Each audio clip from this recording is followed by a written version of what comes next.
Po mirë, përmendë pak a shumë që rrethi shoqëror, familja, edhe sistemi arsimor mund të ndikojnë keq te personaliteti. Pa mundet një njeri i arsimuar, në këtë kuptim të jetë dual në mënyrën e manifestimit të veprimit? Nëse arsimi është vetëm njohuri, nuk është edhe edukim, çka është problemi më i madh i sistemit arsimit, kur atij mungon edukimi, ai krijon pikërisht njerëz dual, të cilët nëse i shikon nga aspekti përgatitjes profesionale, nga aspekti marrjes të dijeve dhe ngritjes intelektuale, arrin domosdoshmë stade të larta. Mirë po në aspektin e besimit atyre çka ai i ka mësua, po atyre vlerave të cilat dhe thret në to, ka një shpërputhje të madhe, ka një divergjencë të madhe. Ky është problem që edhe ne si musliman, apo edhe ne si teolog, do të mundohemi shumë që atë çka e mësojmë tek fëmijët, për shembull nëpër xhami apo nëpër mejtepe,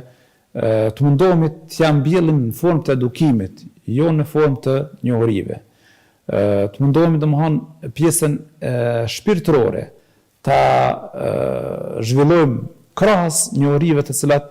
i japim. Nuk është interesant për shembull që një fëmijë t'i mësohet një normë e caktuar islame, një rregull i ibadetit apo një formë e adhurimit, por është shumë e rëndësishme që atë ta edukojmë të besojnë në të,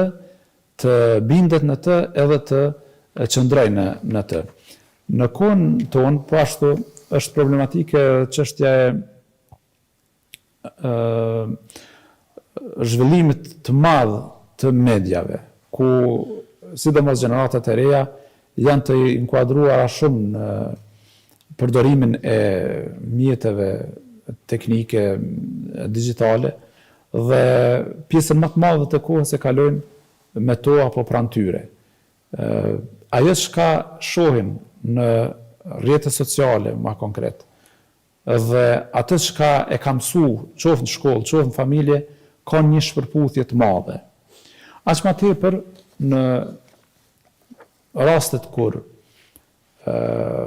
personalitetet ndryshme, njerëz domethënë në figurat publike,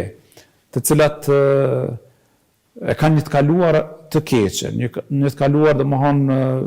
quaj edhe të degeneruar, fillojnë të hynë në praktikat islame, ta praktikojnë qoftë namazin, qoftë agjerimin apo haxhin apo kështu me radhë, dhe fillojnë të bëhen modele, edhe fillojnë të thrasin edhe në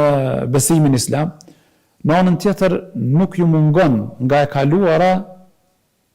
nga ajo që ka qenë në kohën e ignorancës, ta quaj, nuk ju mungon asgjë.